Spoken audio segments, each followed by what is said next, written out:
Plain Talk Podcast. I'm your host, Rob Port. Later in the program, we're going to have two interviews. Normally, we do one interview on Plain Talk. Today, we're doing two interviews, and I'll try to keep my rant section a little bit shorter as a result.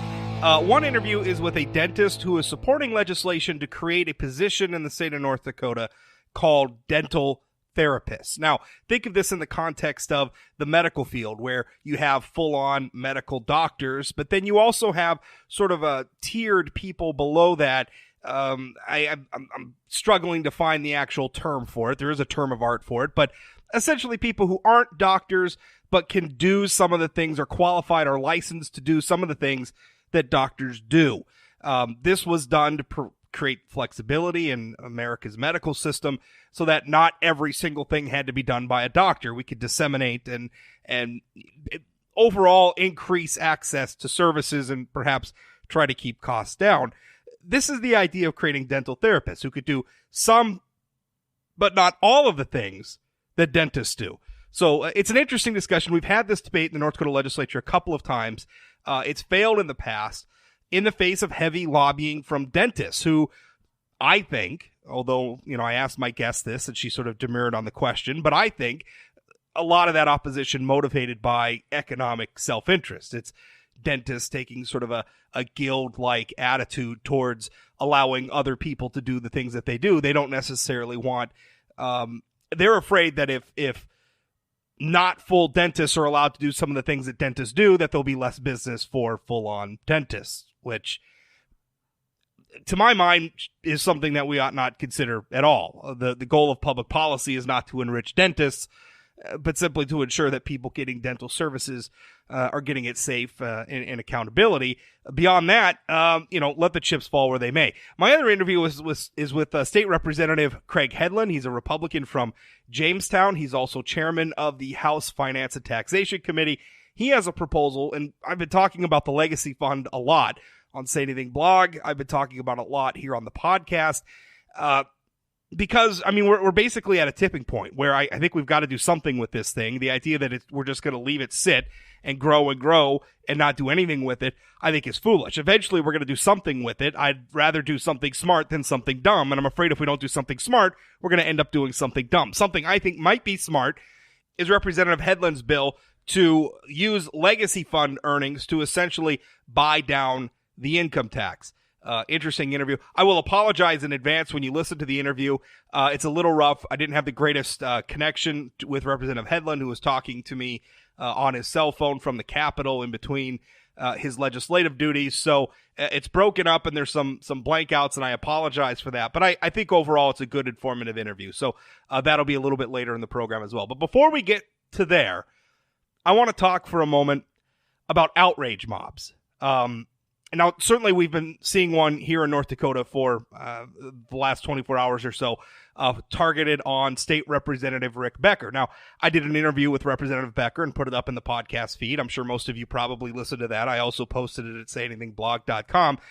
The outrage there was about a meme he put up, sort of comparing, a lot of people are comparing it to prison rape. Representative Becker says that wasn't his intent. So let's just say he was comparing the government, the government's treatment of taxpayers giving us quote unquote free stuff to male on male rape. I think that's a fair evaluation of the meme. Now, I'll tell you, when I looked at it, it's a little cringy. I posted a picture of it at sayanythingblog.com if you need to go and illuminate yourself, although I'm not sure I want to use the term illuminate for a meme like that. It's lowbrow, it's crude, it's cringy. Suffice it to say that it's not something that I personally would have published. That being said, I don't know that it's worthy of the sort of outrage that it spawned. A lot of it, I think, partisan outrage. It seems to have almost become a tradition. Every legislative cycle is for us to have an outrage mob form around something that a state lawmaker posted on social media during the session, in past years. And some of it truly, I remember when Representative Dwight Kiefert in Valley City was making comments about Muslims and homosexuals on Facebook that were certainly, I was critical of him. But some of it I think is just partisanship. Some of it I think is just, we don't like those people, and therefore we're going to be angry about something that they posted. And a lot of this does hinge on partisanship. When I interviewed Representative Becker, one thing you heard him say is that if he had a different political persuasion, if he had a different, say, partisan affiliation, that a lot of the people who are upset with him wouldn't necessarily be so upset. And I got to tell you, I think he's probably right. And as proof of this, as proof of concept, let's turn to the national stage. Now, in the state of Virginia, national headlines have been made by two of the state's top officials, the governor and the attorney general, admitting to having worn blackface in the past.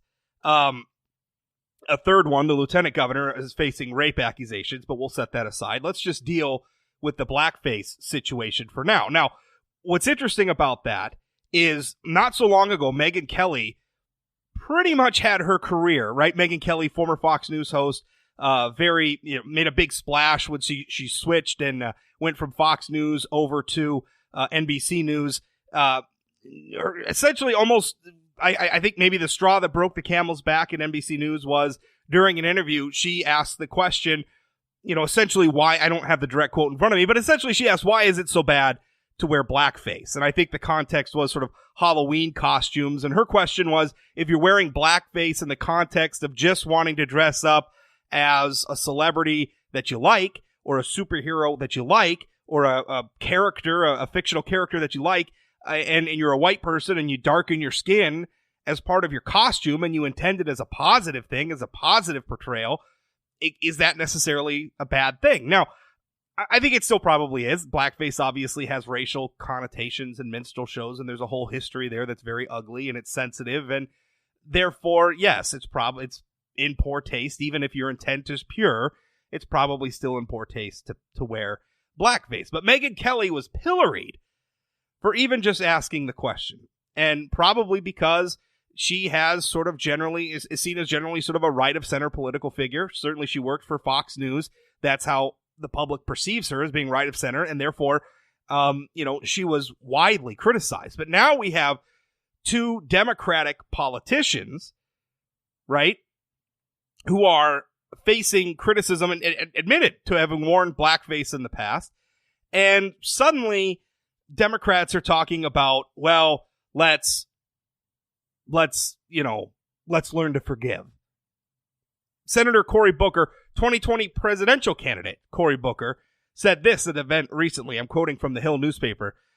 We, all of us, black, white, gay, straight, got to start extending grace to one another so that we can start having honest conversations with one another and leave room for growth. He continued, I've had conversations with white friends of mine this week who just had the safety to come to me and ask me, I don't understand this blackface thing. Can you explain it to me? Imagine in this climate now, saying that publicly. If you want to have more creation and empathy, put yourself in a white person's position who might have questions. So essentially what he's saying is, well, let's have some room for understanding. Let's leave some room for mistakes and forgiveness. And I got to tell you, hearing Senator Booker say that is refreshing. I agree with him.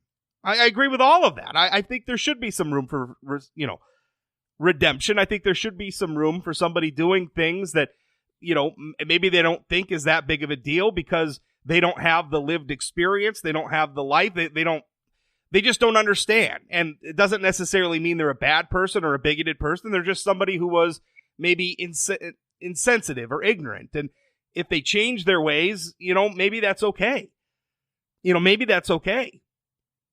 But I'm a little suspicious because Senator Booker, all of a sudden, now that it's Democrats in blackface, it's a bad thing. In fact, I seem to remember Senator Booker being one of the politicians who were outraged by Megyn Kelly, even asking whether or not it was okay to wear blackface. So this seems like a double standard, and this seems to be the thing that we do all the time. Bringing it back to Representative Becker here in North Dakota, the situation we have is a guy, he posted a meme.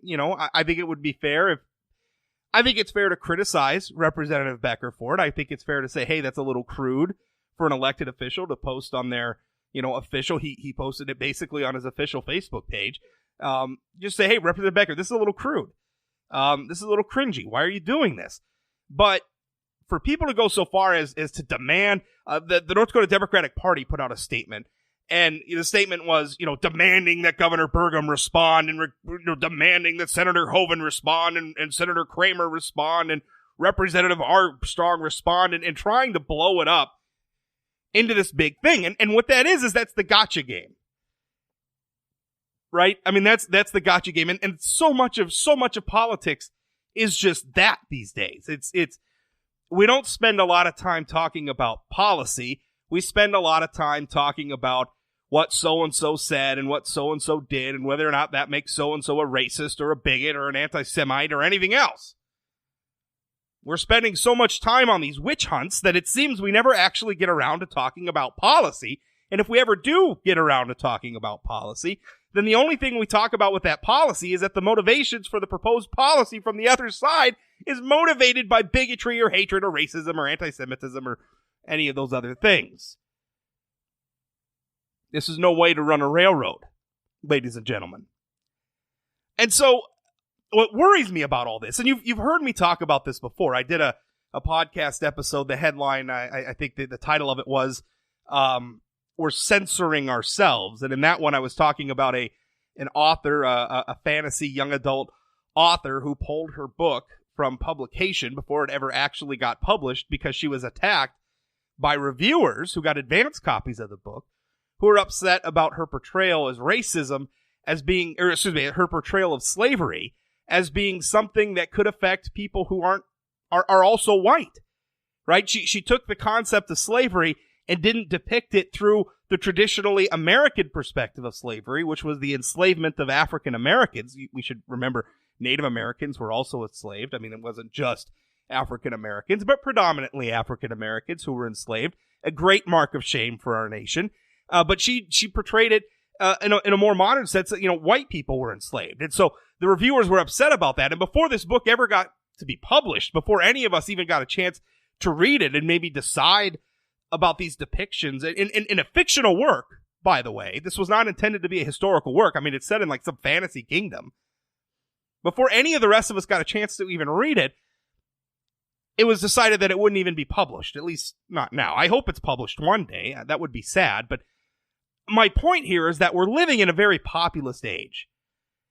And if you spend a lot of time listening to me, you'll understand that I am not a populist. I am an anti-populist. I don't necessarily buy into the ideas of direct democracy. I don't like the initiated measure process. I don't believe in the wisdom of the masses, at least not on this scale.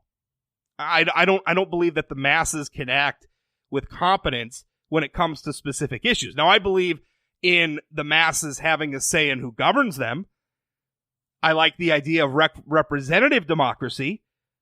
I think that's probably, for all its flaws, the best system of government we could possibly have, where we all get together and we decide who gets to hold power, and then we can also decide to take that power away from them. I like that. But to allow the masses to weigh in on minute detail on public policy and everything else, I think is folly. And the reason why is because the electorate is essentially a mob. And turned loose, it's always going to be might makes right. It's always going to be majority rules. And so that doesn't leave a lot of room for unpopular points of view. That doesn't leave a lot of room for people who are controversial, for people who are provocative, for provocative ideas. Now, it also doesn't leave a lot of room for ideas and points of view that most of us find odious. Racism, bigotry, anti-Semitism, all that sort of stuff that none of us like, that hatred. I mean, we can all acknowledge I would rather that stuff not exist in our society, but tolerating it has always been a price of admission to a free society, right? Because if we're going to say we have freedom of speech, then we have to tolerate those other things. But in a society where we've got social media as it becomes this sort of hive mind that can punish anybody who steps out of line, then you start to see things like books being voluntarily censored. You start to see things where politicians, because of some stupid joke they made in a Facebook, ill-advised, and you could argue even hateful, 30, 40 years ago, suddenly comes back and derails their career later in life. I don't think that's right. I mean, knowing nothing else about the governor of Virginia, other than the fact that he once wore blackface, and I know I don't agree with his politics, but he once wore blackface decades ago. absent some other evidence that he's some white supremacist or beholden of some ideology about racial supremacy or hatred or bigotry or anything like that, I gotta have to shrug my shoulders and say, you know what, he was a stupid kid. I believe we do need to have some room for forgiveness. I think we have to have some room for grace, and I think we're going to need it in the future more than ever. Because I'll tell you, right now, we're nailing politicians. We are nailing politicians based on like yearbooks we're digging up from like 20, 30 years ago. We flash forward 10 years, 20 years. The politicians of that era, it's going to be a lot easier to dig up dirt because all of their stupidity, all the stupid things that they said and they did when they were teenagers and young adults, is going to be documented on the internet, which is forever. Reminds me of an old headline from The Onion. The headline is, "Report, every potential 2040 presidential candidate already unelectable due to Facebook." Boy, is that not reality? Is that not a little bit of truth? And that seems like truth to me. I worry about our society in the social media age and this populist age where the masses have so much power. I don't think the masses should have this much power. And I know that some people may think that sounds elitist, but mobs are dangerous things, and we ought to be wary. That's it for the rant. Interviews straight ahead.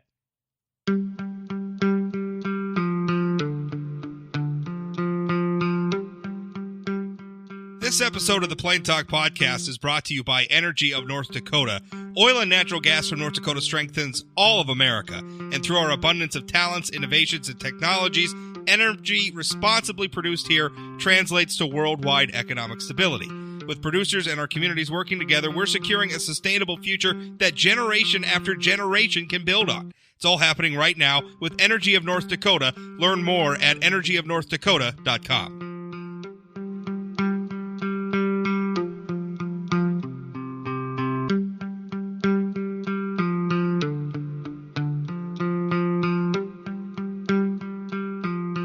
This is Rob Port. I have with me my guest, Joanne Luger, and I should say Dr. Joanne Luger, who is one of two people who wrote a guest post for SayAnythingBlog.com supporting House Bill 1426. Now, longtime followers of politics in North Dakota understand that this has been an issue that's come up at a couple of legislative sessions now.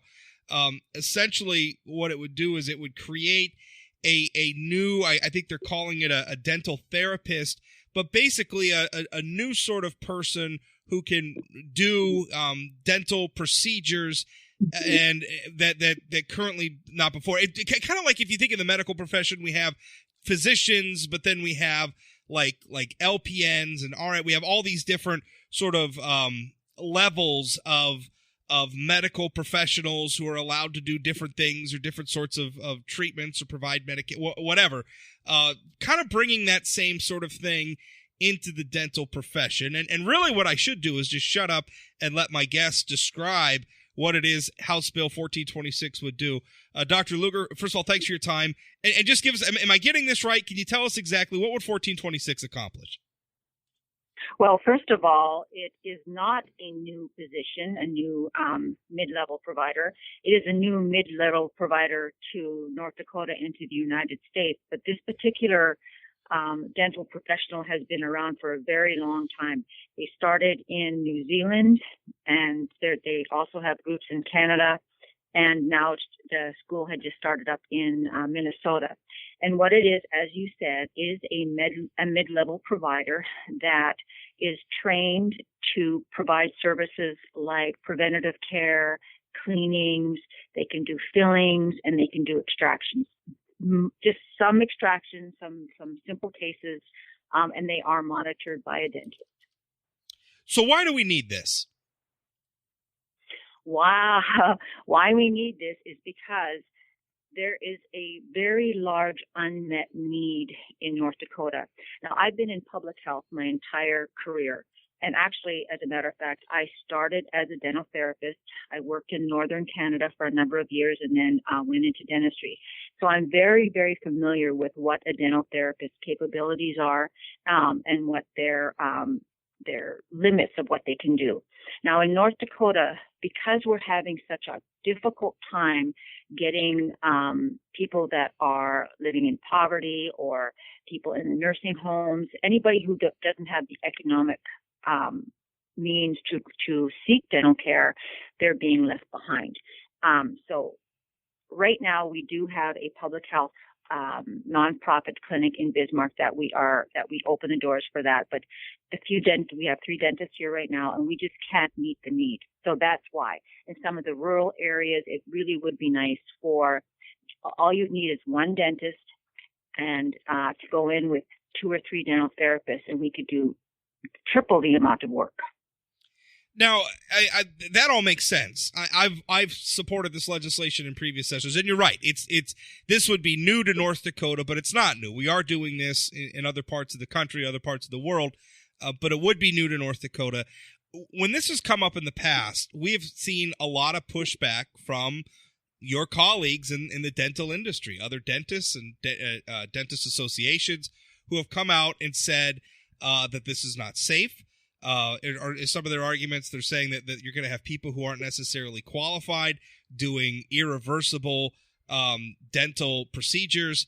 You know, their argument is this is going to lower the quality of care, dental care, in the state of North Dakota. How do you respond to that criticism? Well, being a dentist myself, had I not gone through the program myself, I think that I would also be a little skeptical of that, because we are trained to do very meticulous work. And so that being said, I do understand why they're a little hesitant and a little resistant to that. But because I have been a dental therapist and I know what is required to become a dental therapist, also knowing what is required to become a dentist, when I came out as a dental therapist, I was definitely qualified for the amount of work that I was going to be doing. Now, a dental therapist, here's the interesting thing is that they're saying that they are undertrained. I wish I had an opportunity to visit with some of those particular people to explain how that process works. But the dental therapy program actually is a 3-year program. So they do their didactics first, or learning their sciences, and then they go directly into learning how to do fillings. Well, as a dentist, we learn a lot more procedures. So fillings, those things, preventative care, that's a very small amount of what we learn in that 4 years. So it's pretty much, I would say, pretty much equivalent when you're looking at those procedures that they're learning how to do. Now, again, at the University of Minnesota, when these dental therapists are required to complete 500 hours of clinical practice under the supervision of a dentist past the graduation date. So that's even farther beyond what a dentist would have to do. And when these dental therapists, actually they are trained alongside the dentist in doing these similar procedures, when it comes to examining time, they have the exact same exam that the dentists have on those procedures that they have in common. When they are examined, there's the clinical staff, there's no names on any of the exams. So none of the examiners nor the people who are testing or reviewing those exams know whether it's a dental therapist or a dentist. So they have to follow through with the same scrutiny as a dentist would. So I would say if the dental association is saying that these dentists or these dental therapists are underqualified because of whatever background they have, and I think they'd have to look closer at the dentists also coming out of the University of Minnesota, because they are being examined under that same umbrella. So basically it's the same. I mean, obviously the dental therapists can't do all the same things the dentist can, but on the procedures that they can do, what you're saying is they have to meet the same standards to become certified or licensed or whatever the nomenclature is. They have to meet the same standards the dentists do on those procedures. Absolutely. Well, that's good to know. Absolutely. That's really good to know. So why all the opposition? I will tell you as an outsider, just looking at your industry and somebody who has followed this policy debate from the outside looking in, and I followed a lot of policy debates like this, and a lot of times there tends to be a sort of guild-like mentality to the approach here, which is that we're all in business, we're doing this, and we don't want to open the door to more people coming in because that's going to dilute the amount of business for the rest of us. Is there an economic motivation here? Are some of the dentists worried that if we allow dental therapists in to do this, it's going to diminish demand for dentists overall? Well, that's an interesting topic. Right now, the legislation that's trying to be passed or going to be passed or hopefully will be the House Bill 1426. It is only for federally qualified healthcare centers and nonprofit dental practices. So, and also Indian Health Services. So the clientele that are going to those areas can't afford to go to private practice anyway. So it's not going to be any burden on the private sector because these people, the only other option is that their needs would not be met, which is what's happening now because it's an economic issue. It's about poverty. When people can't afford dental care, they can't afford dental care. It doesn't matter, how many dentists you have available. If you don't have the economic resources to get care there. That's what the dental therapist is going to be doing, is filling that need in between that's not going to affect the private sector in any way, shape, or form. But why shouldn't it? I mean, if this is good for nonprofits, if this is good for those areas that you're talking about, and I realize some of this is just pragmatism. There's a political reality here. This is, it's been attempted to get this through before, so I can understand narrowing the bill to at least try to. Politics is the art of the possible, so this is about passing what's possible through the legislature, but why shouldn't this be available for everybody? I mean, if I want to go see a dental therapist to get a procedure that a dental therapist is allowed to do, why should I be allowed to do that just as a matter of course without falling into one of these categories you just described? Well, and that would be a wonderful thing if we could get to that point. But as a way to placate the situation, I guess, to try to get at least the people who aren't getting their needs met right now, to at least help those. If over time that they see that the North Dakota Dental Association can see that these are really a qualified group, and they truly are. That, as I said, I can understand why they would be a little nervous about it if they don't really understand how that system works. It would be a wonderful thing for people to have that option because actually, in the long run, it makes it even better for the private practice because the dental therapist can do the prep work, whereas somebody who's more highly trained can do the root canals and the crowns and the bridges. It gives us more time to do stuff like that. Do you feel?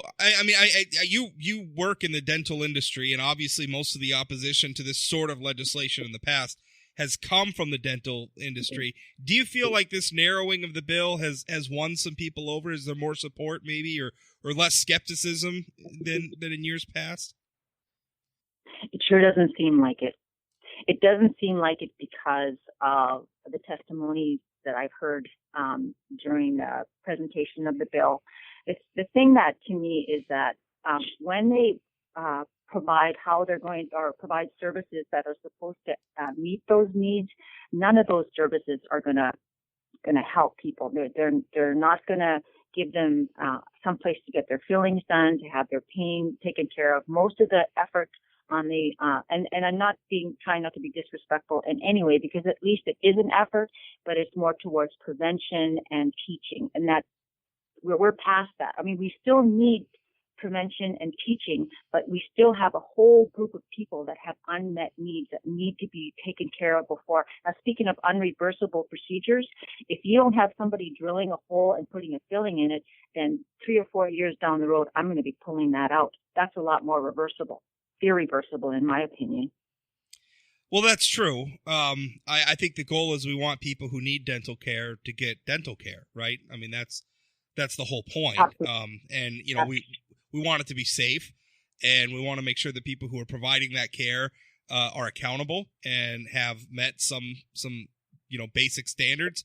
But beyond that, why not open up the market and let us meet the demand for dental care, because it's clearly there. I should add, last week there were some amendments adopted to the bill in committee, in the Human Services Committee in the House, and I believe it should be coming up for a vote on the House floor this week. It did get a do pass recommendation from the committee, so that's encouraging. Dr. Luger, anything else on this? Actually, yes. If there are other dentists that are listening to this presentation, I would like to reassure them that the bill, even if you were to have dental therapists here, the dentist still has full control over what that dental therapist can do. So if, for example, I do work in a public health clinic, and we had a couple of dental therapists here. I come from a different program, so I'm still going to be watching them pretty closely. And what can you do? Show me what you can do. If I decide that I don't want them doing any extractions at all, then they don't do that. It's up to the dentist to decide in North Dakota what the dental therapist can do. In some of the presentations, they made it sound like you could be on the beach in Florida somewhere while your dental therapist is providing services. And it's not, it doesn't have to be that loose. It depends on the dentist. If the dentist decides that they cannot work without somebody there, you can do that. It doesn't have to be, whatever parameters the dentist sets, that's going to be the parameters. Dr. Luger, thank you for your time. Thank you.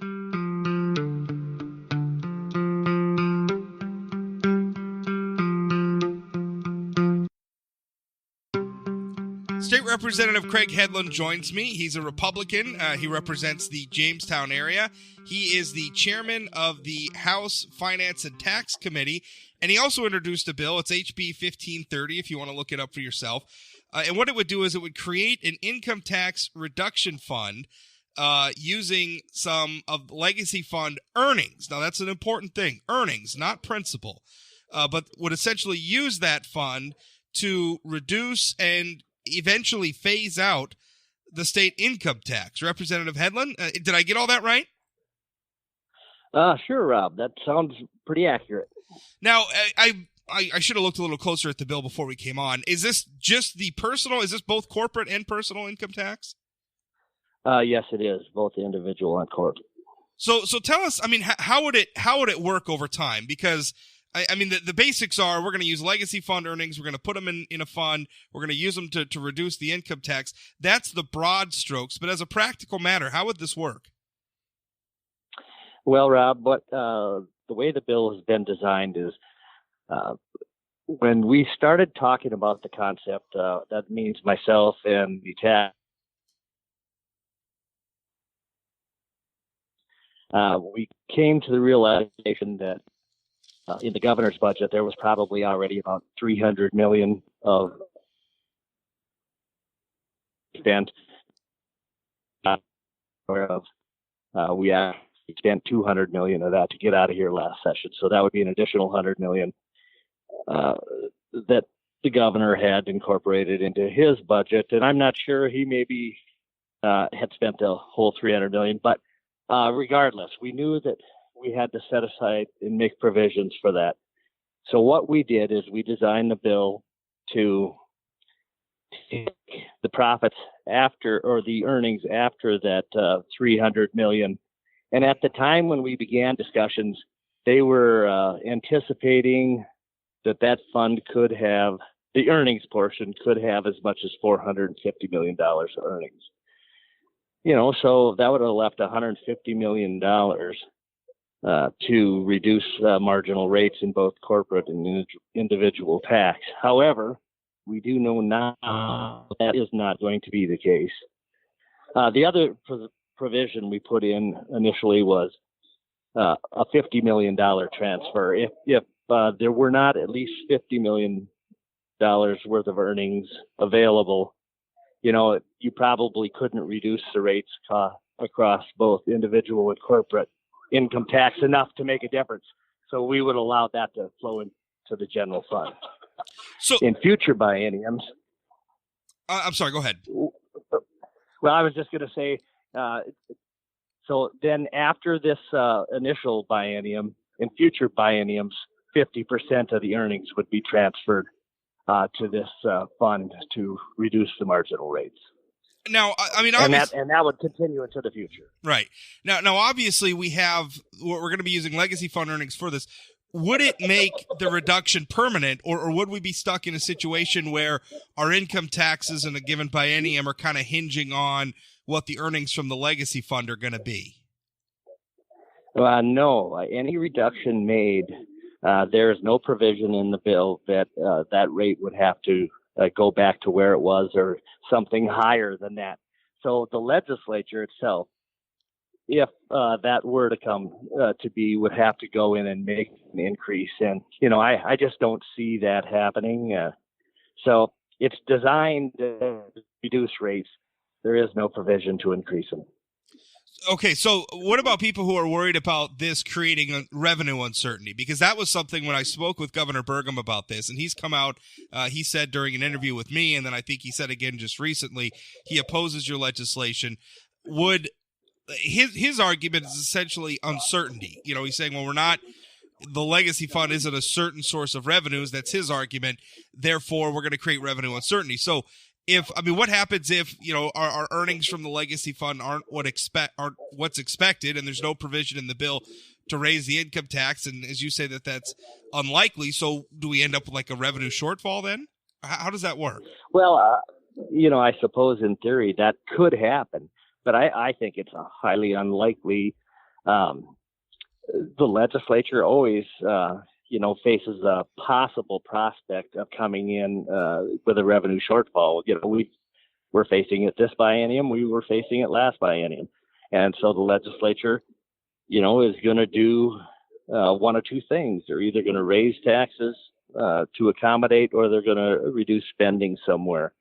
I somewhat disagree with his argument that it could cause possible shortfalls because, frankly, the revenue that's available wouldn't change. It's be available through the earnings side. Well, I got to think about this a minute here. Well, I think the situation is, it's not based directly on, because I hear a lot of people saying that, well, why do we want to replace income tax revenue with oil tax revenue? And that's not really it. Obviously, the source of the legacy fund is oil tax revenue. That's where the principal's coming from. But we're not talking about using the principal. We are talking about using the principal's earnings, which is a separate source of revenue. Yeah, and the earnings should be, a fairly stable source of revenue. I suppose there could be fluctuations up and down with the stock market, but at the same time, you understand that the fund itself should be growing. And as long as we allow it to grow, even if there are small fluctuations in what the fund earns, as the fund grows, the earnings should increase every biennium. Yeah. And the important thing is that you have to keep your fingers out of the fund itself in order for that to happen. And that is really the cusp of why the bill is here. For one thing, I think it's an automatic incentive to keep our fingers out of the fund. The other thing I think it does is, it takes the earnings off the table. And here's, maybe where the governor and I differ. He thinks that those earnings should be available in times of a shortfall. And I just don't think that the earnings should be used for general government expenditures in any way, because I think the citizens were pretty clear when they passed the legacy fund. It should be for legacy type projects. And Rob, what better legacy for future generations is there than getting rid of a tax? Their labor. Yeah. I just think that it's a good idea, and I believe we're going to have the votes to pass it in the House. It came out of committee with a strong vote. It sure did. Yeah, it sure did. Most Republicans on my side of the aisle like the idea. It's really the only way, Rob, that we've figured out in a way that we can kind of share some of that wealth, with the citizens from one corner of the state to the next or to the other. I agree with we you. We can't write checks or anything like that. Yeah. I agree with you. No, I wanted to talk about something you said, though. You said that when we created the legacy fund, it was a situation where we didn't want to use it for general fund spending. But when I've spoken to, in fact, I just interviewed former Governor Ed Schaefer. I've also spoken with some of the original backers of the ballot measure, and they're saying we want to grow the legacy fund so that when oil goes away, we can replace that revenue with legacy fund earnings. So they seem to be saying, no, it was intended to fund general government services and was intended to do it at a time when oil tax revenues may eventually begin to fade. That's their argument. And you're saying, no, it's not actually for that, which I actually agree with you. I don't want to use the legacy fund as this fuel cell to keep government big or to keep growing government. I want to use it to do something to make living in North Dakota better, which is to say, I think not having an income tax is a pretty good way to do that. Yeah, well, obviously, Rob, there are a lot of different ideas and interpretations of what the fund was designed for. This is just one idea that I think is picking up a little steam. Now, would this preclude using the legacy fund for other things? For instance, there was a proposal, and I know it was defeated in the Senate, to invest the principal of or a portion of the principal of the legacy fund in like local bonds for infrastructure projects like waste management, things like that. That was defeated. But if your bill passes and we're going to use legacy fund earnings to reduce the income tax, is there still room there to use the legacy fund for other things as well? Yes, there is, Rob. And, MER are only taking 50% of the earnings. So the other 50% would be available for just those types of different ideas. And, I think if we let this fund grow over time, we're going to generate, it's not going to be that many years down the road. And that fund should probably be generating $1 billion worth of earnings. Well, that in itself would more than take care of the income tax now, but think of the other things that be done with that money across the state. And I know there's a lot of ideas. The danger I see with doing nothing, Rob, is can you imagine having $1 billion fund available to the governor and legislators for their own type projects? To me, that's dangerous. Well, honestly, this was an argument. I wasn't in favor of passing. I don't know if you remember that. I wasn't in favor of passing the legacy fund to begin with. I didn't vote for it on the ballot. I advocated against it at the time. And that was my problem with it, is we weren't defining a purpose. I have a problem with just locking up taxpayer dollars in a fund towards no defined end. And what worries me now, and I was joking with some of the legacy fund, because I wrote a column calling them legacy fund hoarders. And they were making light of that, I guess. But my argument is, eventually I feel like we're creating a moral hazard where, the balance of the legacy fund now is about $5 billion. I think the projection by the end of this coming biennium, 2019-21 biennium, is about $7 billion. That's a lot of money to have just sitting there.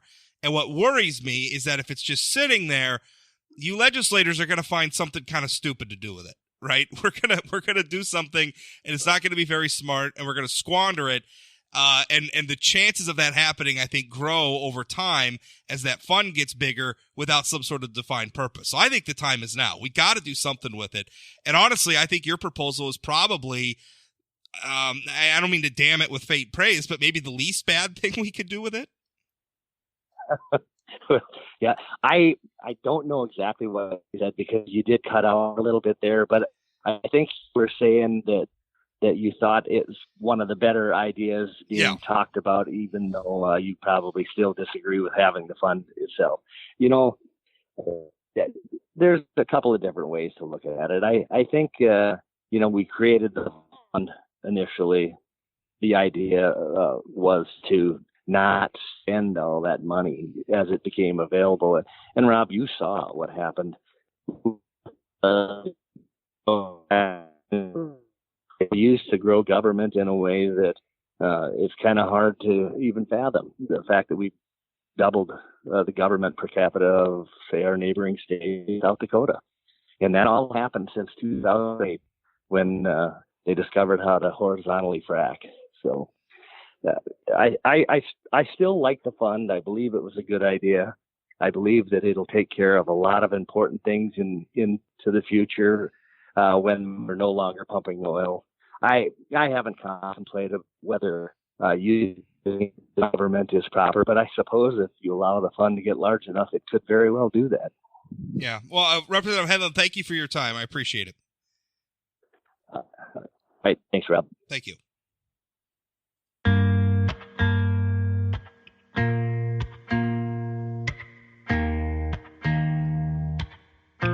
That's it for today's Plain Talk podcast. Remember, new episodes are released Monday through Friday, right away in the morning, so you can listen when you want.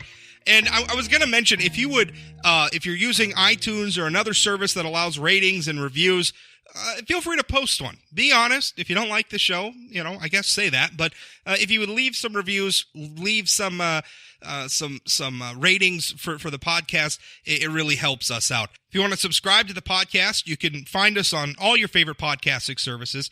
If you have any feedback for the show, or you're having trouble subscribing or listening to the show, or it just doesn't sound good, any feedback at all, email it to rob@sayanythingblog.com or send me a message on Facebook, Twitter, whatever. You can find me. Thanks for listening. We'll talk again.